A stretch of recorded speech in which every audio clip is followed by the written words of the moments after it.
So mag-field ka ng President. 2025 elect senador? Ang ingon sa ako ang mama. Mudagan ang senador, ang ako ang manghod, si Baste Duterte. Mudagan. And So, siya ang mudagan sa 2028 so president. So ikaw ma'am, President. Si Baste. Ingon sa ako ang mama, balik daw ko sa Davao, mayor. Sa 2025? O na siya ang... Kailan ka babalik sa Davao, VP? Kailan ka babalik sa Davao, Mayor? Inaabangan namin taga Davao. Kailan next year? Pag-uusapan namin. So, walang idea kung magre-resign tayo as VP. Wala namang ganong usapan. Walang ganun na usapan. So next year ma'am, 2025, mayroon kayong senador campaign?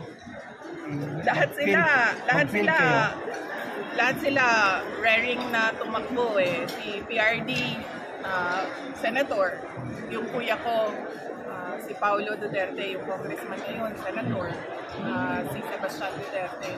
So, tatlo ang Duterte next year for senator. Yes, tatlo ang Duterte next year. Confirm na ba yan galing sa'yo, VP? Okay na yan, okay na yan ma'am. Walang president sa Duterte ma'am. Walang mag-president sa Siya may Duterte. presidency. Ang ingon sa ko ang mama nga kung manghod ko no, Ikaw agad. dagan ko president.